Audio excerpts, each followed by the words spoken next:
there, travel enthusiasts! Today we're diving into one of the most fascinating countries in the world, Italy!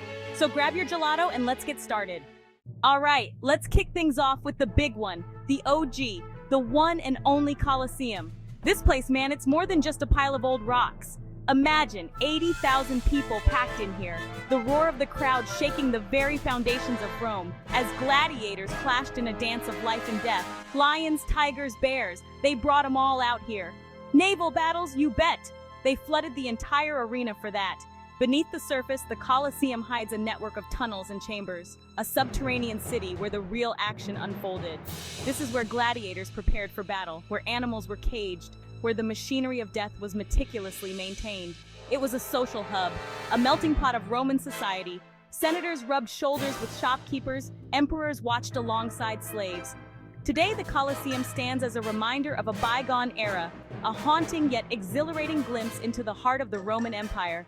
Next stop, Venice, the floating city, a labyrinth of canals and bridges, a city that seems to defy the laws of physics and common sense. Now, I know what you're thinking, gondolas, romance, overpriced souvenirs, but Venice is so much more than a tourist trap, my friends. Imagine a city built on water, a place where boats are not just a novelty but a way of life. No cars, no buses, just the gentle lapping of water against gondolas and the rhythmic splashing of oars. But Venice is also a city of contradictions. It's breathtakingly beautiful, yet terrifyingly fragile. The rising sea levels are a constant threat, eroding its foundations inch by inch. The locals, they're used to living on the edge, adapting, innovating, so hop on a gondola, get lost in the maze of canals, and discover the magic of Venice. Okay, let's talk about everyone's favorite Leaning Tower. This thing, it's an icon, a symbol of Italy, and a testament to the fact that even the best laid plans can go hilariously wrong. They started building this tower in the 12th century, and almost immediately it started to tilt. Can you imagine the conversations? Hey Lorenzo, you notice anything a little off about the tower? Nah, Giuseppe, it's just the wind. But here's the crazy part, they kept building. Not only that, they incorporated the lean into the design. It's like they said, we're not gonna let a little thing like gravity stop us from building a masterpiece. And you know what? It worked. The Leaning Tower of Pisa is now one of the most recognizable structures on the planet.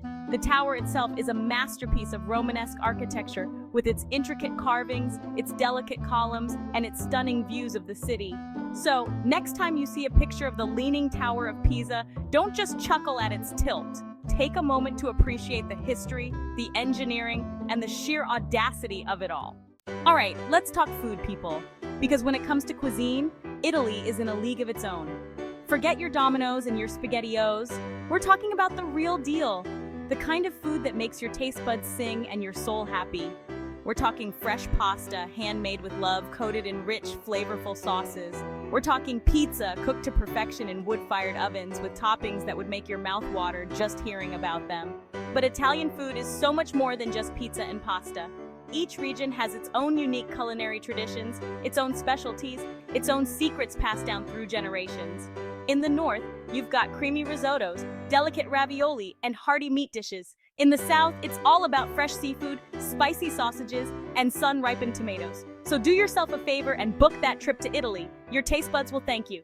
Nestled within the heart of Rome lies a city unlike any other Vatican city, the smallest independent state in the world, and the spiritual center for millions of Catholics. Walking through St. Peter's Square, you're immediately struck by a sense of awe and grandeur. The scale of the basilica, the intricate details, the sheer artistry of it all, it's enough to take your breath away. But the Vatican is more than just a pretty facade. It's a treasure trove of art and history, home to some of the world's most priceless masterpieces. The Sistine Chapel, with Michelangelo's iconic ceiling, is a testament to human creativity and the power of faith. Beyond the art and architecture, the Vatican is a living, breathing entity. Whether you're religious or not, a visit to the Vatican City is an experience that will stay with you long after you've left its hallowed grounds. Picture this: azure waters sparkling under the Italian sun, pastel-colored villages clinging to rugged cliffs, lemon groves clinging to hillsides, and the scent of salt air and bougainvillea filling your lungs. This, my friends, is the Amalfi Coast. This isn't just a vacation destination, it's a sensory overload in the best way possible. Driving along the winding coastal road is an adventure in itself. every turn reveals a view more breathtaking than the last, with the Tyrrhenian Sea stretching out before you like an endless blue canvas. But the real magic of the Amalfi Coast lies in its towns. Positano, with its cascading houses and vibrant flowers, feels like a scene out of a dream. Amalfi, the coast's namesake, is a charming town steeped in history, with a beautiful cathedral and a labyrinthine network of alleyways to get lost in. The Amalfi Coast is a place to relax, to indulge, to soak up the beauty that surrounds you.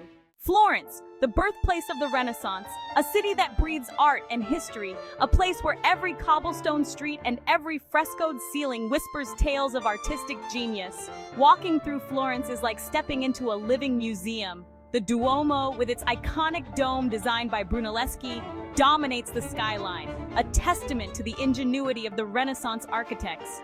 Cross the Ponte Vecchio, the only bridge in Florence spared from destruction during World War II, and marvel at the shops built along its sides. Visit the Uffizi Gallery, home to masterpieces by Botticelli, Michelangelo, and Leonardo da Vinci. Explore the Oltrarno neighborhood across the Arno River and discover hidden workshops where artisans still practice traditional crafts. Florence is a feast for the senses, a city that will captivate your imagination and leave you forever changed. Milan, the fashion capital of Italy, a city where style is not just an accessory, it's a way of life. From the moment you step onto the streets, you're bombarded with a visual feast of impeccable tailoring, bold colors, and effortless elegance. Milan is home to some of the biggest names in fashion: Gucci, Prada, Versace, Armani.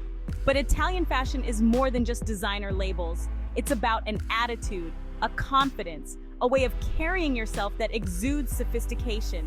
Even if your budget doesn't stretch to a new wardrobe, soaking up the atmosphere is an experience in itself. You'll find it in the local markets, where you can pick up handcrafted leather goods, silk scarves, and unique jewelry. Italy knows how to celebrate, and we're not just talking about a casual glass of wine with dinner. We're talking full-on, in-your-face, explosions of color, music, and tradition. From the north to the south, every region has its own unique festivals that offer a glimpse into the heart and soul of Italian culture.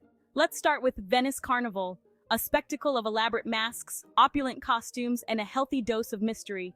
Imagine masked balls, parades of extravagantly decorated boats gliding through the canals, and a sense of playful anonymity that takes over the city. Then you have Siena's Palio, a bareback horse race held twice a year in the heart of the city. This isn't just any horse race. It's a fiercely contested competition between the different city districts, a tradition that dates back centuries.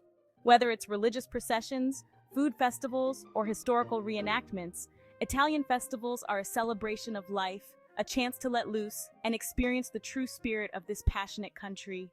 All right, let's raise a glass to the final chapter of our Italian adventure. And what better way to do that than with a glass of Italian wine? Italy, my friends, is a land of vineyards, a tapestry of rolling hills blanketed in vines, each region producing its own unique and exquisite wines. We're talking about the rich, full-bodied reds of Tuscany, like Chianti Classico and Brunello di Montalcino.